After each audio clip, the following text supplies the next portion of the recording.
일본 자민당과 열린여당이 어제 치러진 중의원 선거에서 과반 의석 확보에 실패했습니다.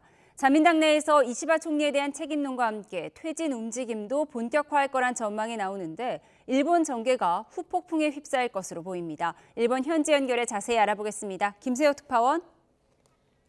네, 도쿄입니다. 네, 일본 중의원 총선 결과 집권 자민당의 참패인데요. 그 원인이 어떻게 진단되고 있습니까? 네, 이시바 시게루 총리가 임기 후 최단기간 조기 총선을 단행했지만 결국 여당의 과반 붕괴, 야당의 약진이라는 자충수가 되고 말았습니다. 이시바 총리가 이끄는 집권 자민당은 191석, 연립여당인 공명당은 24석 확보에 그쳤습니다. 단독 과반에 실패한 것은 물론이고 공명당과 합쳐도 465석의 과반인 233석에 훨씬 못 미쳤습니다. 이시바 내각 현직 강요 2명을 비롯해 공명당 대표까지 낙선했는데 이는 여당의 패배를 상징적으로 보여주고 있습니다. 자민당이 과반을 놓친 것은 2009년 옛 민주당의 정권을 넘긴 뒤 15년 만에 처음입니다. 무엇보다 지난해 연말 터진 자민당 비자금 스캔들로 인한 불신이 가장 큰 원인으로 파악됩니다. 특히 비자금에 연루돼 공천 배제했던 의원 측에 당 차원의 지원금을 지급한 사실은 비난 여론을 더욱 확산시켰습니다. 이 밖에 고물가로 서민의 경제적 어려움이 가중되는 상황에서 금리 정책 입장 번복 등 오락가락한 행보도 신뢰를 주지 못한 것으로 보입니다. 반면 이번 선거전에서 자민당의 비자금 문제를 집중 공략한 제1야당인 입헌민주당은 기존 98석에서 무려 148석, 국민민주당도 7석에서 28석으로 의석수를 크게 늘리면서 약진했습니다. 야당 전체 의석수는 250석으로 자민 공명의 여당 의석 215석을 웃돌았습니다. 네, 이시바 정권의 명운이 걸린 선거였는데요. 이후 정치적 파장이 적지 않아 보입니다. 자세히 분석해 주시죠.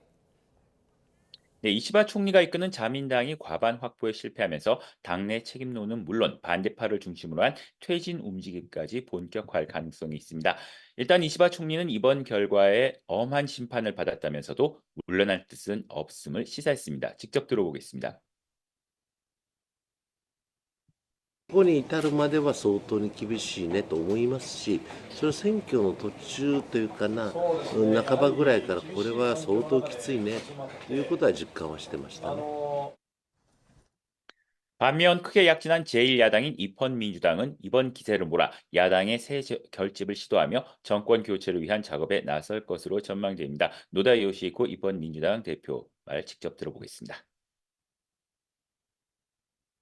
政権交代こそ最大の政治改革と言っている以上、そのチャンスがあるならば、この選挙の結果を踏まえて、各党と誠意ある対話を始めて